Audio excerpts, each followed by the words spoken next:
draft for game number 2 here. And again, we are keeping with the theme of mid-jungle being the primary focus of these bans. Yeah, got the Akali, the Rise, the Nocturne, and the Poppy so far. Poppy really has taken a name for himself as being one of the premier champions on this patch, or herself, sorry, for being one of the most dominant champions on this patch, just due to the flexibility and, of course, the heavy dashing styles that a lot of these junglers have, like the Naafiri and the Lee Sin. Those are very popular in the meta right now. Poppy does a great job against either of them. Waiting for that final ban on AL's side. Going to be Xiaoxu's Rumble, another pick that he is very comfortable on.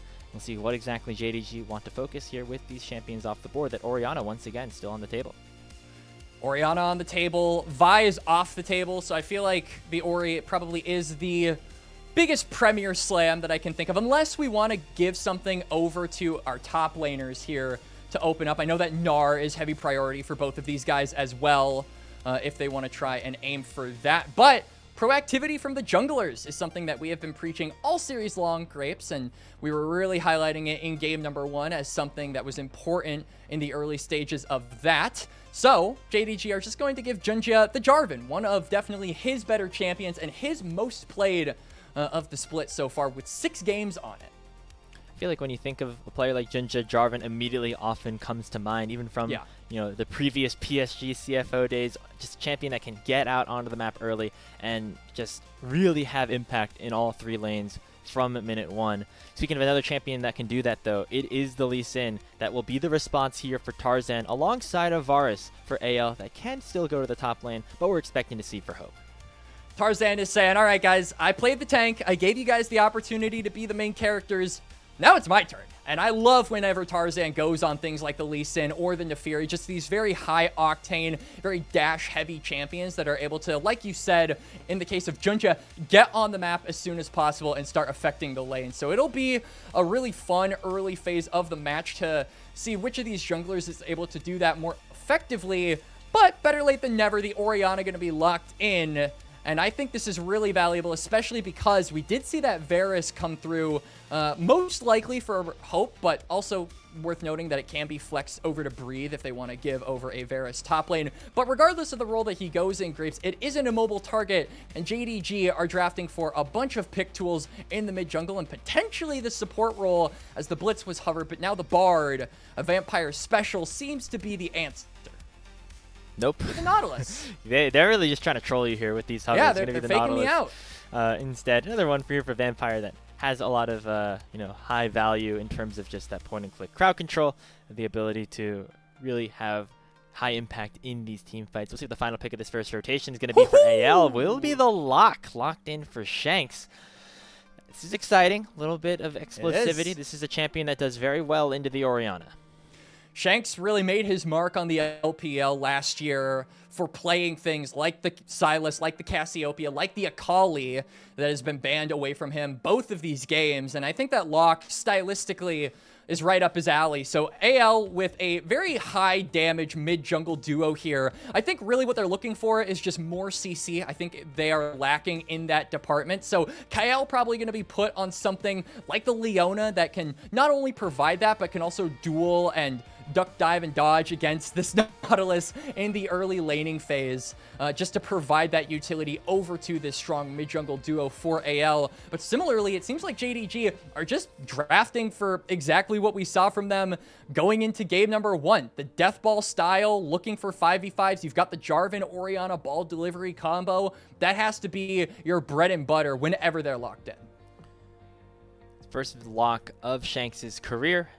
So get his chance on the newest champion in League of Legends. There's been a lot of pop-off games for players on this champion specifically here at Quacks, and so could be a good sign for Shanks, who had a really good game on the Cassiopeia as well in game 1. Surely it didn't result in a win, but it's definitely something to look forward to as a sign of good measure for AL. The Gnar and the Vayne taken away from JDG as they're really trying to pinch a Breeze. Jace? I think Breathe might be looking for a Jace angle here. I am a little bit worried if they go Jace, though, because Yorick is also up. So I like this. They're not going to go for the top laner immediately because they don't want some of those counter picks that might still be available for Xiaoxu to pick up to be drafted here. So they are just going to give last pick over to Breathe and leave it up to his own discretion. But I think these bans have set him up nicely to go for a more carry-oriented style. And that really also, I think, would fit thematically with how AL have liked to play over the course of these entire 2 years. Play toward topside and let Hope kind of do his thing in the early game, 1v2 if he must, and Kael will be that roaming, constant threat that the enemy team has to deal with. JDG, though, still looking for that death ball, will go for the Corki. So a little shorter range, does play a bit difficultly into AL once we coast around that mid to late game, especially if he isn't ahead. There are just a lot of ways that AL can pick off a Corki if Gala isn't careful, but he has the Cassante along with all of these other tools that JDG have drafted to peel him and make his life a little bit easier.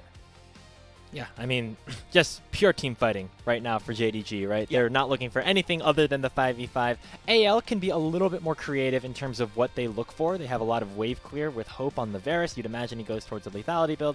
And then you have two side laners here in Breathe and Shanks that can definitely have impact in their own side lanes, but also can go on roams and find high impact plays across the map once we get to this mid game. So AL, I would expect to be a little bit more volatile, which is a little bit different than what we expected from them out of game one, whereas JD Gaming in this game specifically here, Quacks, going to probably sit back and try to just scale into that late game a bit more. Like we said with JDG, they are a really good team when it comes to playing a style opposite of what their opponents really like to go for. So in this case, AL want to get their top side ahead as soon as possible. They play a little bit more of a higher octane style, like you were alluding to, Grapes. JDG are saying, that's fine. We have the scaling advantage. We have the 5v5. We can team fight our way to a 2-0 and upset one of the top teams here in the LPL to be one series away from locking playoffs. And I think that that is a style that they have kind of gone back to when it comes to brass tactics. When it really feels like the chips are down, you can always count on JDG's team fighting to get them to the promised land. And that's what they're going to be relying on here for game number 2. JD Gaming, currently the hottest team in the LPL, looking for their 5th straight series victory, this time over AL. They just took down the defending champs a couple days ago. Can they do the same against another top team here in the league, currently 2nd place in the standings? Time will tell as we're on to the Rift for game number 2 of our final series of the day.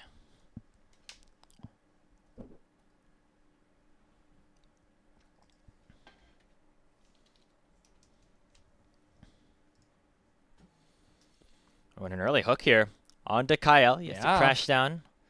Try to get away from this. He is lower in terms of the movement speed. Vampire going to wait for his passive to come back up, find the root, and force the flash away. So once again, it is JDG getting out onto the map early, and it'll be JunJia who is able to steal away that red buff. Not only is he delaying the back from the rel, but he's also holding Hope at bay, making it difficult for this Varus to walk up to the wave. Gala is going to pick up this experience. Hope is going to be completely zoned away from it, so early little XP advantage going over to the AD carry of JDG. And just like game number 1, we are seeing JDG look for, or actually, contrary to game number 1, it's a level 1 invade, but initiated by a different source in the Jarvan this time, instead of the Skarner from AL. This time, though, was spotted out by AL, so Tarzan knows that he can go immediately into the enemy jungle to steal away that red side quadrant. Means that there will not be a camp advantage for JunJia off of this play. Might actually still be the advantage here for Tarzan because of the fact that the bot lane from Anyone's Legend decide to push him away from this final Krug camp. So JDG are currently, their jungler zoned away from those Krugs, like you said, will give him a slight tempo disadvantage over the Lee Sin, who is now running to his Krugs at full speed. And he is level 3 as well. JunJia really wants this one. He smites away the big Krug, but will lose most of the little ones. Not hitting level 3 is an important part. Tarzan flashes into the dredge line to force Vampire to get stuck in between him and the Lee Sin. It's first blood picked up for Hope as they are able to get something massive back on that bottom side. Vampire using that flash earlier to try and get the kill On to Kael, will be punished for it, and good expedience there from Tarzan, completes the cross map onto his enemy's top side, immediately resets, goes toward bot, and first blood over to AL. We talked about the importance of the bot, or of the junglers, I should say, getting onto the map early, and Tarzan, it seems, got the memo, Grapes. So that's just, again, that X factor from a player like Tarzan, knowing that, of course, it was going to be a vertical jungle setup, but instead of just opting for it, decides to try to flip that narrative and punish JunJia for what was a very extended attempt at taking the Krugs. Normally, you'd see that initial push away and just, JunJia would decide to back away. He was very adamant that he wanted to try to secure that camp. Ends up costing him his support's life, as now Tarzan has also that advantage in terms of the clear speed. He's level 4 after clearing that topside scuttle, and will be able to contest JunJia here for the Raptors. Has the smite, so will be able to secure the big one, but JunJia gets the little chickens, and might be able to get level 4 off this final one. Yes, there he is. Good play there from Tarzan. Shanks, as you just saw, was teleporting in, so if a 2v2 broke out, I would certainly favor the Lee Sin lock to secure that one. A fight doesn't break out, but Tarzan just using that item advantage that he got, getting that longsword after the 3 camp into reset. And JunJia hasn't been able to recall himself yet, so this Jarvan is really behind in tempo just because Tarzan has that reset and, frankly, is up a good amount of camps in this game, just like he was in the previous one in the early game on that Skarner. So we'll have to see if on a champion with a little bit more selfish agency in the Lee Sin, he'll have to make use of that. And so far, he has been. See how much more he can do. Again, this mid jungle here for AL, going to have good opportunities to go out onto the map, especially once that Purgatory is unlocked for Shanks. But currently, he is taking a bit of a beating in the mid lane, as the range versus melee matchup always going to favor the range side, at least in the first few levels. For Shanks, though, he has multiple ways to close that gap, right? You've got the blink, you've got the extra dash as well. So I think once he gets that ultimate, once this lock really hits one item, that'll be when kill threat is probably there for him to really start threatening this Orianna in the matchup. Frankly, for the side of AL, I feel like one-item spikes are really the name of the game for all of these champions. Tarzan is going to be really strong once he gets his first item, which it looks like is going to be the Sundered Sky. Breathe is probably going to go for the Eclipse, and then Shanks with that Lich Bane will be really strong himself. So once they get there, I think that is when I really want to see AL start pulling the trigger, because like we said, if they aren't proactive enough in this early to mid game, JDG do have the potential to outscale them, and they certainly have the ability to out-team fight them with the comp that they have drafted. Yeah, I mean, just immediately see the Jarvan Ori and a scaling bot laner. That's just instant signs that this team fight's going to go crazy. When you are JDG, especially once you get a couple of items in your own book. And so AL looking to be aggressive, as we said, waiting for that ultimate to be available onto Shanks. Finally is. And now could be AL contesting this bottom side Scuttle Crab, as we see our 2 junglers meeting across the river. JunJia not pulling the trigger on the flag and drag just yet, but Shanks with the ritual nails able to dish out some damage onto HongQ. EQ is dashed away from by Tarzan, and nobody getting crowd controlled until Kael gets hit by the dredge line. Shockwave flashed away from, and the Rel will be able to live. AL really wanted to fight for that crab, because if they manage to secure it for Tarzan, that's level 6, and then you can probably transition that into a dragon to push the tempo of the game even further in your favor. But I think JDG were aware of that. Shanks, though, used his mobility. There's no shockwave, but the dredge line will come out from Vampire. It'll be the flash out from Shanks. Big cooldown, but he'll be happy with his life for the moment, heading back to base. Doesn't have the teleport, though, so HongQ will at the very least be able to shove in this wave. Already has that lost chapter, too, so this is when the wave clear from the Orianna really starts to become problematic for Shanks. Before he has that Lich Bane, I think this is probably the most winning advantage or game point that HongQ will have for the foreseeable future over this lock. So they are going to have to try and find ways to abuse that. It looks, though, like despite not getting the level 6 off the crab, Tarzan is still going to have pressure in this bot side river and go right onto the dragon, though it is very close to the time these grubs are spawning. So I think JDG should be able to trade back with that topside objective if they want.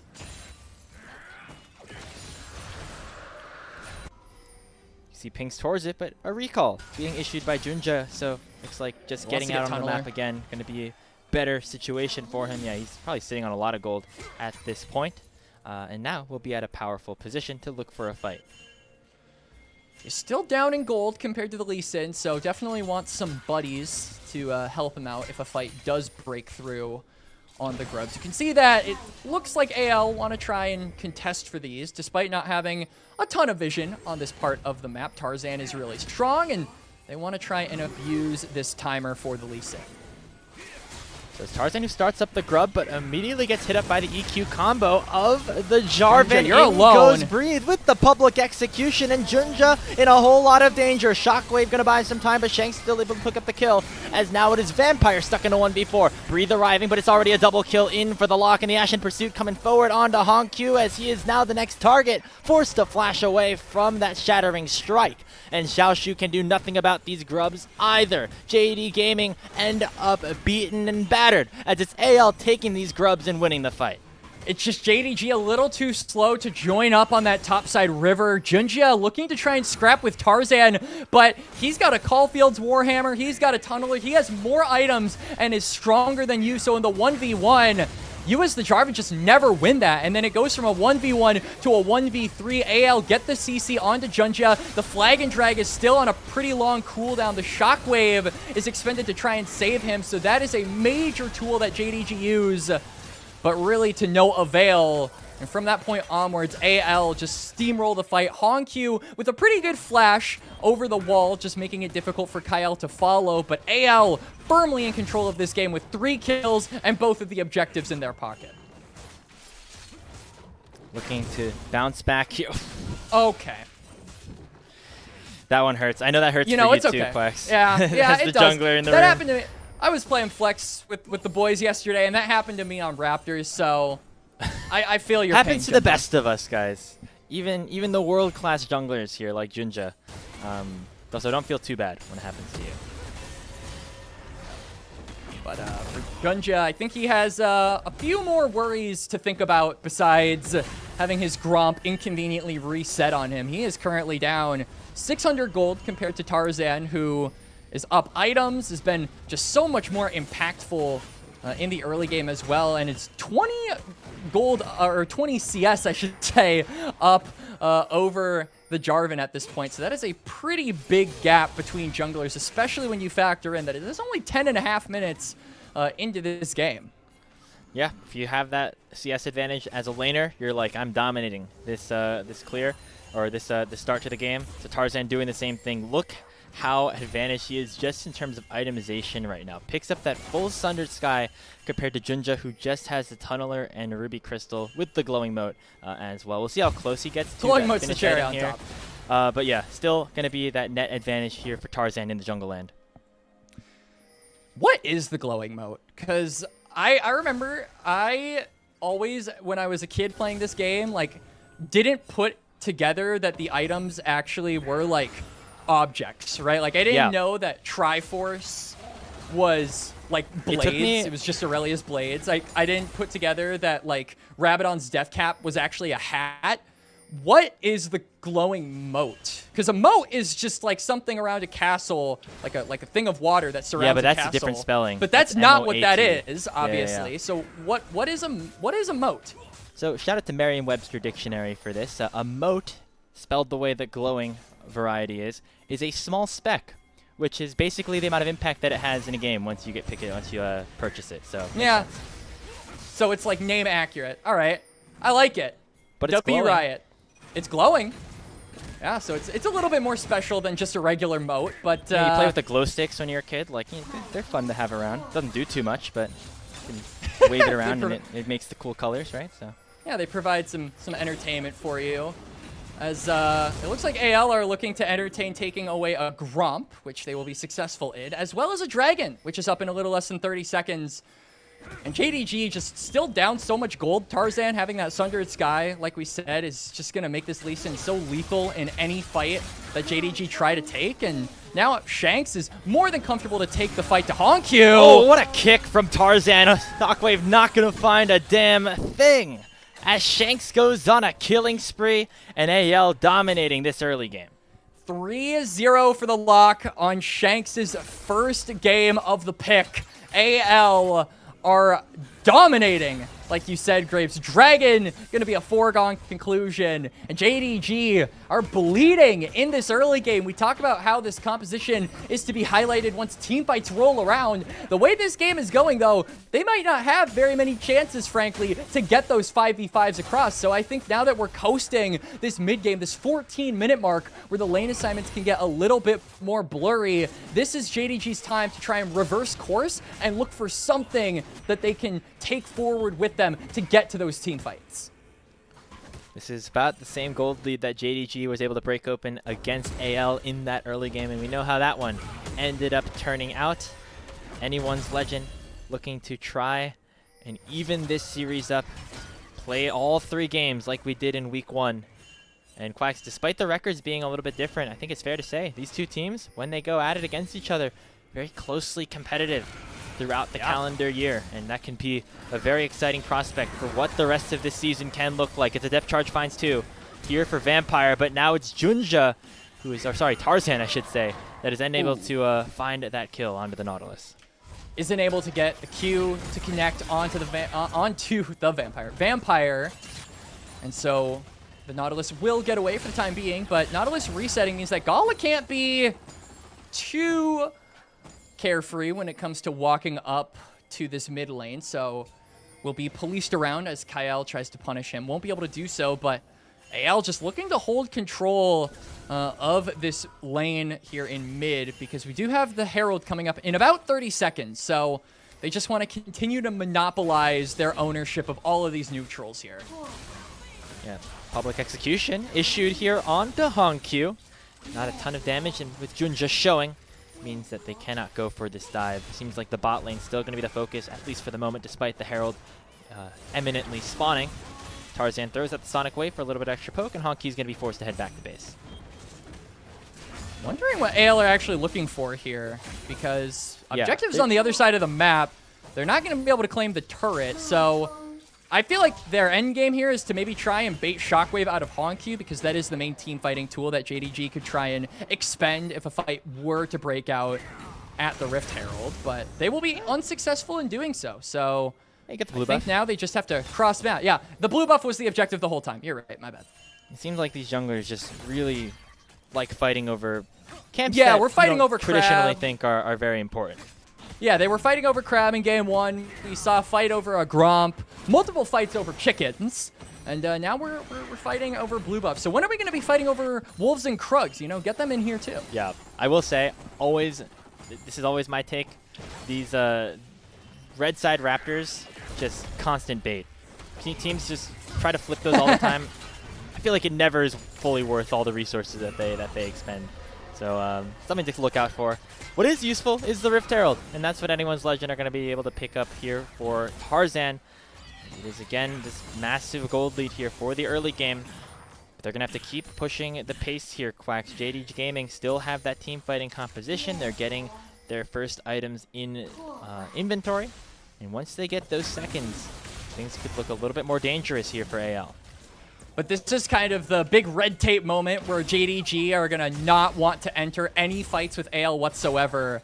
As I say that, Kael does get dredge-lined. Ooh, Shockwave cancels the crash down, so that's a big cooldown that this Rel will not have available. Still should just be that kill given over to the Orianna, as Anyone's Legend end up dying for the first time here in this game. JunJia with the flag and drag over the wall, looking for Breathe. Does have the public execution, so nobody can go too far forward. Meanwhile, Hope is trying to chase down Gala with that piercing arrow, forcing him to Valk away, as the Rift Herald is channeled into the mid lane, and allowing for potentially some more plates to be given over to Anyone's Legend. It won't kill it off the charge. You can see that JunJia is moving to try and defend, and Gala is going to be able to clear out some of the way, but it looks like they will actually claim mid-tier 1. Not just yet. Or no, you know, TBD. As Gala is pretty low, he will be forced to reset, so... Or will he? He's sticking around. He's staying. Oh boy, this is a dangerous game. Just a couple more auto attacks should take this tower down, especially with the 3 grubs on Anyone's Legend side. So eventually will fall that is first brick here for the Pandas and swing their gold lead up to 3.5k.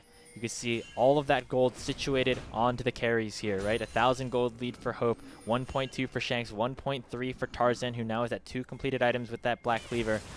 AL should feel very good about their skirmishing power, especially around this next dragon in 20 seconds.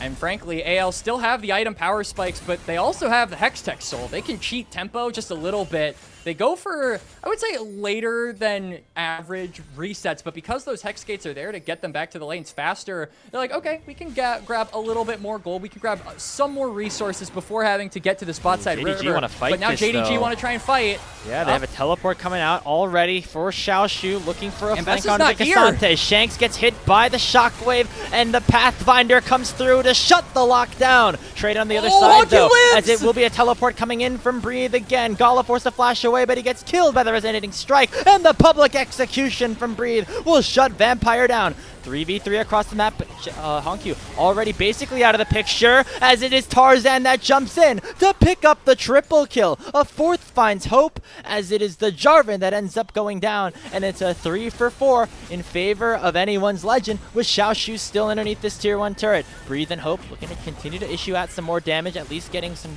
tower damage with the crystalline overgrowth, but they might just be looking for the full-on dive. Xiaoxu has to dash away, and AL will get away with the narrow team fight win. And Tarzan was the last to die, so I think AL are a little bit desynced on the death tempo. I think this will give time for JDG to respawn, get right back to the dragon if they want to look for round number 2. But let's take a replay at round number 1 here. JDG initially with a really good find onto Shanks. Shockwave means that the flash from the lock is obsolete. They get the takedown onto him, and then HongQ dishes out the damage, survives with 1 HP, but Breathe on the re-engage. Better late than never is all I have to say. Gets the kill onto Gala, gets a max range ultimate onto Vampire, and then the re-engage allows for Tarzan to wreak havoc in the backline as well. We're right back to live, though, and the dragon is still the subject. Has reset, though, as JDG don't want to end up finishing it. Both top laners here without their teleports, so they know that this is an Look at the ultimates. Fight. They're all coming off soul cooldown. Point for AL, if they can pick it up. Dredgeline goes wide as Shanks was the target the last engagement, so he has to be a little bit safer this time around. We have the all-out up in 3 seconds. There is a massive magnet storm from Kael. Finds 3 members, and that's just the fight. A triple kill in for Shanks. Xiaoxu sends Hope over the wall, but the lock is chasing him down still. A quadra kill for Shanks on his first lock game of his career. And it's anyone's legend dominating the fight and picking up soul point. And the compositions built for these teams were a tale of 2 opposites, but as the Rel shows with her magnetism, opposites attract. And that was one hell of an attractive play coming out from the Rel. Shanks with a quadra kill, now 7-1 on the pick. As we got to get a replay on this engage. Absolutely beautiful from Kael. Trips. One of the best supports in the league. We continue to say it. Has been an up and down season for AL, but Kael always being a big part of it, as now it's HongQ getting forced down by Tarzan, who found the Dragon's Rage to take down the Orianna.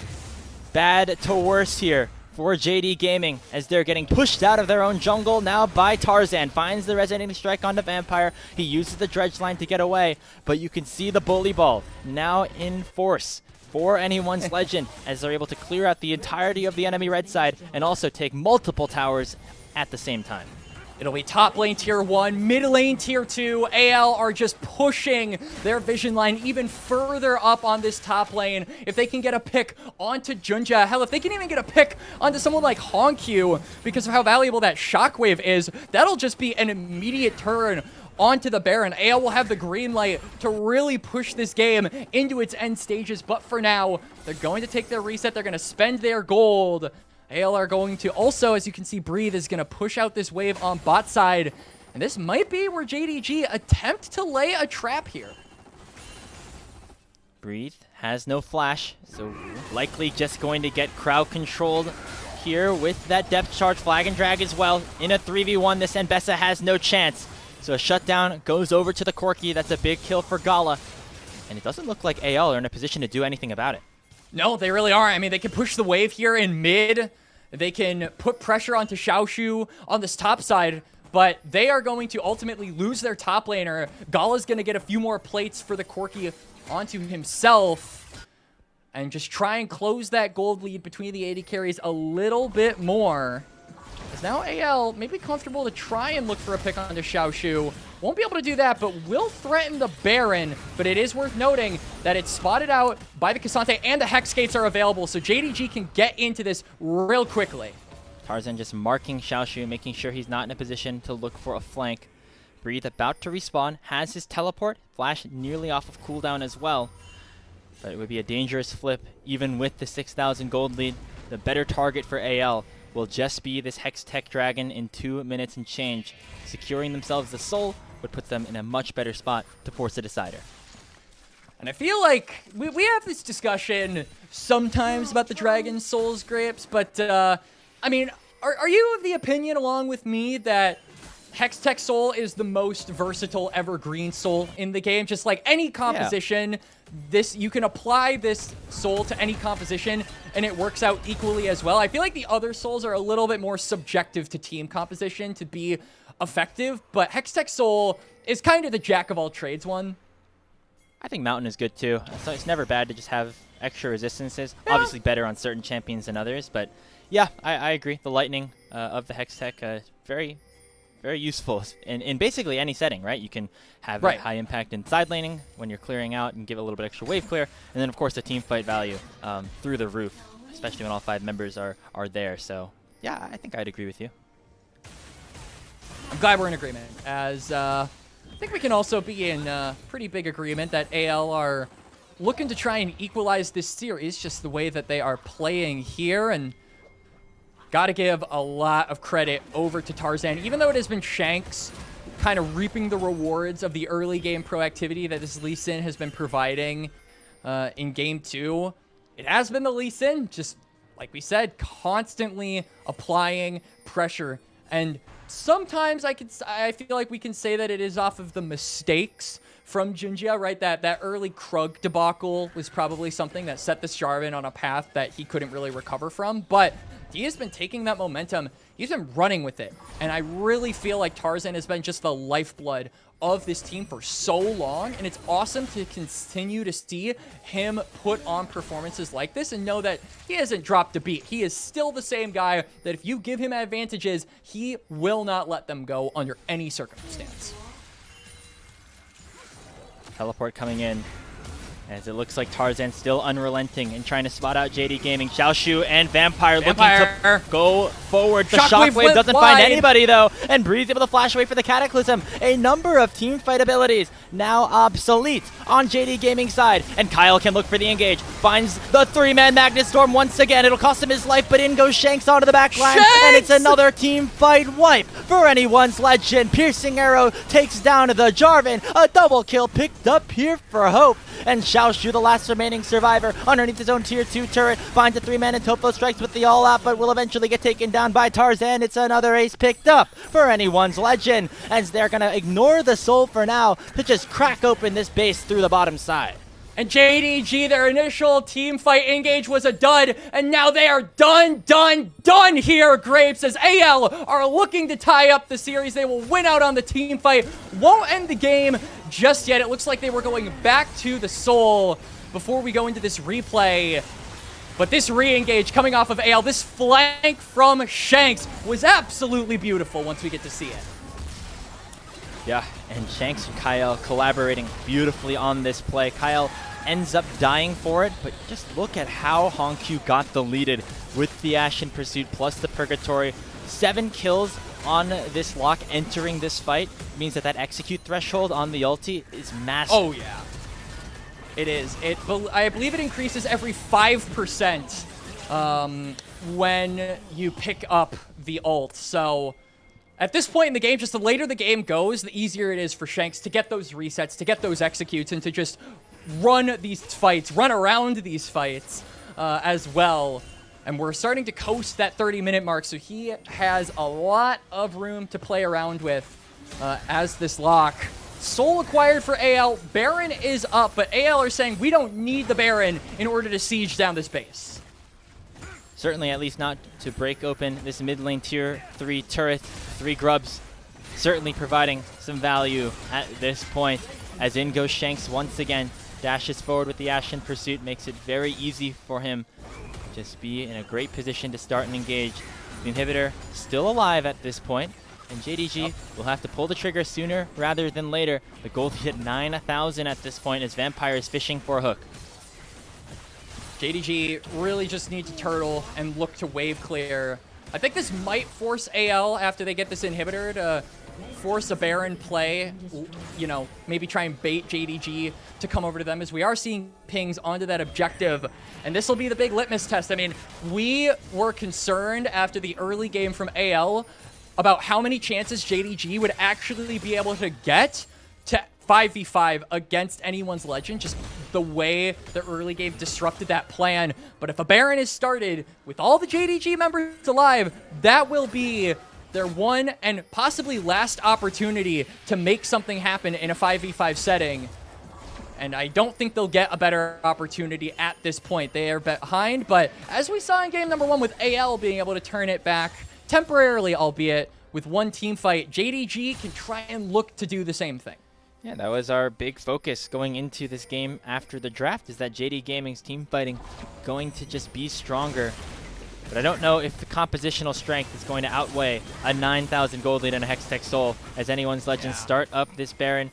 Blue Ward will spot it out, but Kael doing a good job to mark JDG at the moment, and Hope's going to be issuing covering fire with his piercing arrow. Shanks here finds Xiaoxu on the other side. Public Execution comes out. They're ignoring the Baron for now to make sure they take the Cassante down. All Out goes through, as now it's Breathe and Xiaoxu in a 1v1, but the numbers advantage certainly once again will go AL's way as Hope collapses upon the Cassante to pick up the kill, and the Baron will now go over to anyone's Legend. And the 5v5 denied yet again. JDG keep trying to play out these team fights, but they are down a man, they are down resources, they are down gold, they are out of hope as Hope and AL are running away with this game number 2. Vampire looking for a pick onto Kael. Shockwave connecting onto the Rel. That is a ton of resources burned for only half of the AL support's HP bar. Tarzan goes forward with that resonating strike, not able to find a kick just yet, but JunJia now has to flash away. Hextech Soul, incredibly valuable as the Ashen Pursuit nearly takes down the Jarvan. He'll be headed back to base as super minions are starting to crash through mid, and anyone's Legend looking to pick up the rest of the scraps here in the JDG base. Wasn't even all 3 nails. Shanks almost gets the kill regardless. Xiaoxu now on the respawn. All 5 members of JDG are here, and they can maybe look for a team fight, but you're down a Soul, you're down a Baron, you're down 11.5k, and Shanks just blows him up! Just one shot without even needing the ultimate, and Shanks will jump forward to finish off the rest of this. Anyone's Legend will not go quietly into this sweet night. They will even up our series at 1-1 and force a decider against JD Gaming here in week number 4. Going the full distance, the 6-game day denied as AL steamroll JDG here in game number 2. Grapes, I was hoping for a close series. They were close all year. I think AL and JDG oftentimes have been put in the same camp when you look at the regular season. One, obviously, I think has had more of a glow up when it comes to playoffs. JDG obviously being the team that has made an international in 2026, but these teams have been very back and forth with one another over the course of the year whenever they have matched up, and I love to see their last meeting of a regular season here in 2026 go the full distance. Yeah, and who knows, we might see these teams face off again later down the line. You'd imagine a playoff matchup could go down. You could imagine a matchup in the regional finals could end up happening just based off the way the championship points are currently situated. Anyone's Legend and JD Gaming have played very tightly all season long, and now it is JDG on the back foot again as AL just once again have the better early game, and they're able to pull away the in the late game. It just seems like whoever gets out to the best start is able to close the game out here throughout the first 2 games of this series. It really does. I mean, I would say Tarzan got off to an early lead over JunJia. in game number 1. That would be like my only rebuttal to your statement. But for the most part, I think that JunJia was better at affecting the map. Even though he was losing resources and Tarzan was up multiple camps over him in the early game of game 1, it just feels like the overall ability to affect the rest of the map is really what we're looking at in this jungle matchup. And we highlighted this at the beginning of the series, so it's really cool that it's actually paying dividends. And mostly the deciding factor is which jungler is able to be more proactive in the first 15 minutes. And this time around, certainly going to be Tarzan. I mean, you could throw a player of the game a number of ways here, but he could definitely be one of them. I think Shanks on the lock as well. Didn't look like it was his first time playing it. Obviously had some time in scrims and everything like that, but this champ, very, very powerful, especially when it's able to get out to an early lead like we saw here. It is, and, you know, credit to Shanks. Like we talked about, he really made his mark last year on things like the Akali, the Sylas. Basically, a lot of these early aggressive, kill, bloodthirsty mid laners are what Shanks really enjoys playing. Lock is right up his alley, so even though it's his first game on the pick, it's just so stylistically what he enjoys playing that I'm not surprised that Shanks is able to have a pop-off game on the newest champion here in League of Legends. Yeah, I mean, that's what he was known for, as you mentioned, throughout the early parts of his career, even the WE days, just being a player that can play. Those assassins in the mid lane can get active across the map in the early to mid game, and surely making that similar statement on the lock this time around. Another pick to add to the repertoire here as we take a look at some of these replays. Seems like every team fight went AL's way, even if JDG was the one to start it. This one from Kael, just beautiful.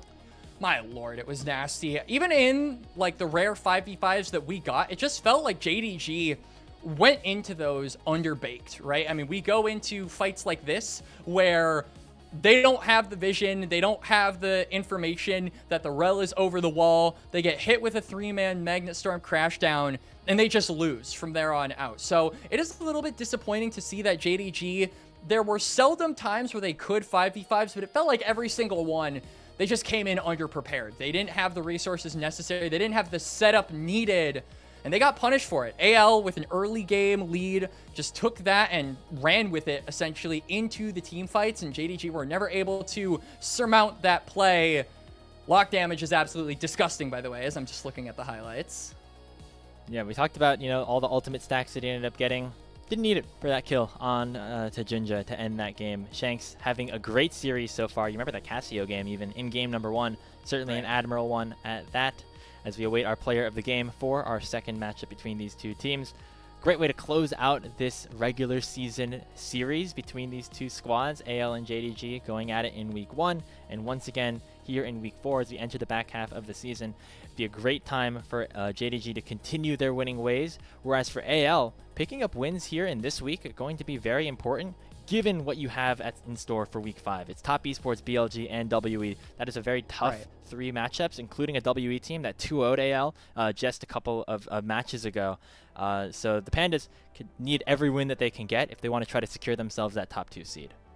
They do, and I think for JDG, they just need every win they can get to get top 6, right? I think a lot of people have poised and projected them to get into that area, but a win here, a series over AL, would allow them to continue the momentum they have built up over, you know, beating WE, over beating BLG, and if they beat AL, that'll be 3 series wins in a row that they can take against LGD to do or die moment where they try to qualify into that top 6, where they try to qualify into those playoff scrapes and just give themselves an easier road back into form and back into the international stage. That is ultimately their goal.